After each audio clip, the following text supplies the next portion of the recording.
All right, so picture this. April 26th, 1999, 11:32 in the morning. Okay. Quiet street, Fulham, West London. Like just a normal day, right? Yeah. It seems pretty standard so far. But on this day, something happened, something that, well, I guess you could say shook Britain to its core. Oh, wow. Okay.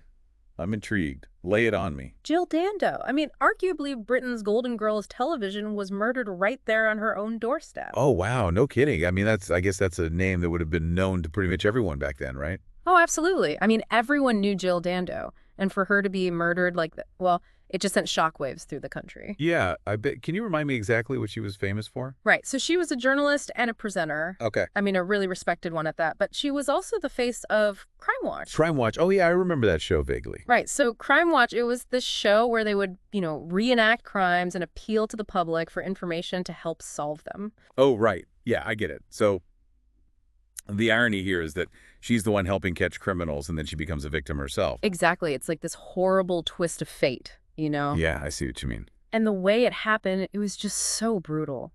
She's coming home from a weekend away with her fiancé, Alan Farthing, parks her car, walks up to her front door, keys in hand, and bam, one single gunshot, point-blank range, dead instantly. Just like that, huh? No witnesses, no nothing. Nothing, no screams, no one saw anything, no CCTV footage, just silence. Wow, that's chilling. I Eh. mean, a murder in broad daylight like that, it's just, I don't even know what to say. It's the kind of case that sticks with you. And that's why we're here today, to take a deep dive into the Jill Dando case to try and make sense of it all. Okay, I'm ready to dive in. So first, let's talk about Jill Dando, the person, beyond the television personality. Who was she? What made her so special? Right, because it feels like there was something about her that made this murder resonate so much more with the public. Absolutely. It wasn't just that a famous person had died. It was Jill Dando.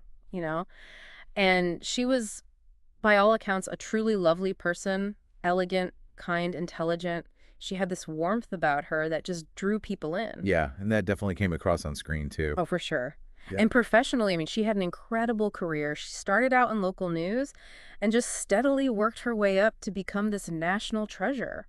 It's interesting how she managed to be both a serious journalist and this really approachable, friendly face on TV. Right. She could handle hard-hitting news, but also connect with people on a more personal level through things like holiday programs or even presenting the Eurovision Song Contest. Oh, yeah, Eurovision, that was a big deal. Huge. I mean, she really could do it all. And then, of course, there's Crime Watch. Right back to that. Yeah. So I imagine being the face of Crime Watch must have given her this unique kind of status, right? Oh, absolutely. I mean, she was literally helping to solve crimes, bringing justice to people. And Yeah. the show had a real impact. It actually Yeah. helped catch a lot of criminals. So it's almost like she represented this sense of safety and security for people. Exactly. And then to have that same person become the victim of such a violent crime, it just shattered that sense of security. Right. It felt like if it could happen to Jill Dando, it could happen to anyone. Yeah, that's a really powerful point. So let's go back to that day, April 26th, 1999. It's a Monday, and Jill's driving back to her house in Fulham after spending the weekend with her fiancé. Okay, so she's just going about her normal routine. Exactly. Parks her blue BMW convertible outside her house, walks up to the front door, and that's where it happens. You know, the fact that her keys were still in her hand when they found her, that's always stuck with me. Oh, I know. It's like this haunting detail. It just speaks to how sudden and unexpected it all was.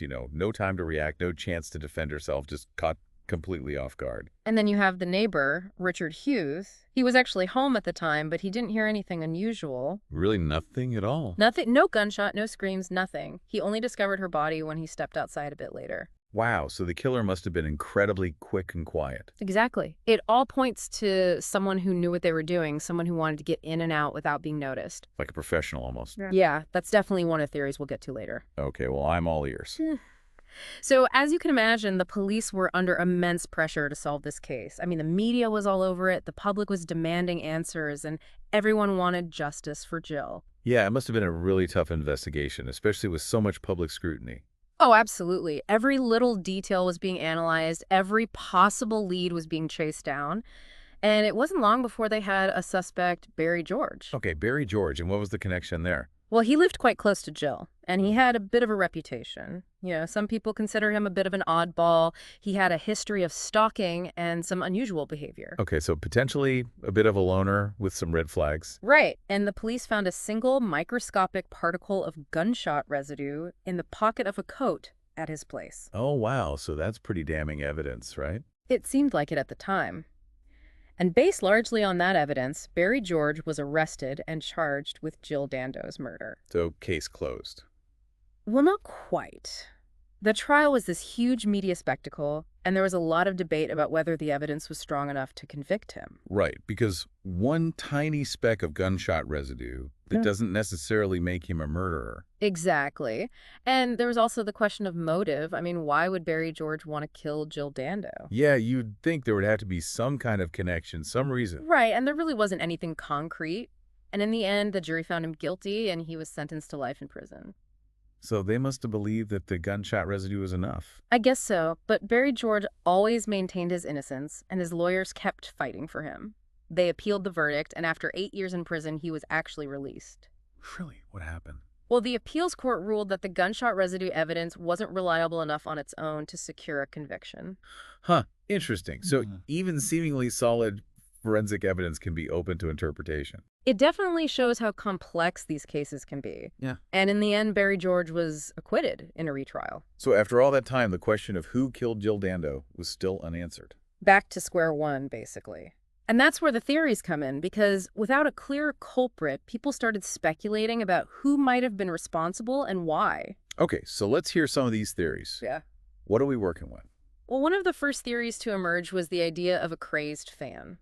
Okay, that makes sense. I mean, she was a huge celebrity, right? Exactly. And the theory goes that maybe someone became obsessed with her, maybe they felt rejected or slighted in some way and decided to take revenge. So kind of a stalker situation. Yeah, but the problem with this theory is that there was no evidence of anyone stalking Jill or making any threats against her. So it's possible, but there's nothing to really support it. Right. Then there's the theory of a professional hit. Ooh, okay, now this is getting interesting. The thinking here is that the murder was so well executed, so quick and silent, that it had to be the work of a professional assassin. So who would want to hire a hitman to kill Jill Dando? Well, one of the more intriguing angles within this theory involves the Serbian mafia. Oh, wow, seriously. Yeah, so the story goes that a few weeks before her death, Crime Watch had aired an episode about war crimes in Kosovo. Right, this is during the Kosovo War when there was a lot of tension with Serbia. Exactly, and the theory suggests that maybe someone connected to the Serbian government or the mafia decided to take revenge on Jill for highlighting those war crimes. I mean, that's a pretty wild theory, but I guess it's not entirely impossible. Right, it's definitely one of the more dramatic possibilities, but again, there's no concrete evidence to support it. So a lot of speculation, but nothing definitive. Exactly. Then there's the theory of mistaken identity. Okay, so what's the thinking there? Well, maybe Jill wasn't the intended target at all. Maybe the killer was actually after someone else who lived in the area or someone who was connected to her house in some way. So she was just in the wrong place at the wrong time. Right, but again, the problem is that there's no indication of who that other target might have been. So it's hard to investigate a theory when you don't even know who you're looking for. Exactly. And then there's the most unsettling theory of all, and that's the idea of a random killing. Oh, wow. You mean like a completely motiveless act of violence? Exactly. The idea that someone could just randomly decide to kill Jill Dando for no reason whatsoever. That's terrifying. Yeah, I mean, it just doesn't make sense. it really doesn't. And it's a theory that's hard to accept because it means there's no logic to it, no explanation. Just random, senseless violence. Yeah, and that's a really difficult thing to come to terms with. Absolutely. It makes you question everything you know about safety and security. And for Jill's family and loved ones, I mean, they've never gotten any real answers. They've had to live with this, not knowing why it happened, who did it. Yeah, that must be incredibly difficult to carry that kind of grief and uncertainty. It's a tragedy that stayed with people. Even now, decades later, people still remember Jill Dando, and they still wonder what really happened. I bet, and you know what strikes me is that the street where it happened, it probably looks pretty much the same today as it did back then. I know, it's like this eerie reminder that this awful thing happened in such an ordinary place. Right, life goes on, but that spot, that front doorstep, it's forever marked by this unsolved crime. It's a reminder that even in the most seemingly safe and familiar places, something terrible can happen, and we might never fully understand why. Yeah, it's a sobering thought for sure. So we've looked at the facts, we've explored the theories, but the truth is we still don't know for sure who killed Jill Dando, and we may never know. I guess some mysteries just stay with us. They do, and it's frustrating. I mean, we want answers, we want justice for Jill, but sometimes the evidence just isn't there, or maybe it's out there somewhere waiting to be found. You never know. Maybe someone out there knows something, a small detail, a seemingly insignificant memory that could be the key to cracking this case wide open. It's possible, and that's why we share these stories, to keep the memory alive, to keep people talking, and maybe, just maybe, someone will come forward with that missing piece of the puzzle. It's a long shot, but you never know. So if you've been listening to this deep dive into the Jill Dando case, and anything has sparked a memory, anything at all, please don't hesitate to reach out. Even the smallest detail could be important. It's worth a try. It definitely is. And if there's one thing we can take away from this whole story, it's that even in the midst of such tragedy, there's still hope that maybe someday the truth will come out and justice will finally be served. Yeah, let's hope so. For Jill, for her loved ones, and for everyone who still remembers her and wonders why.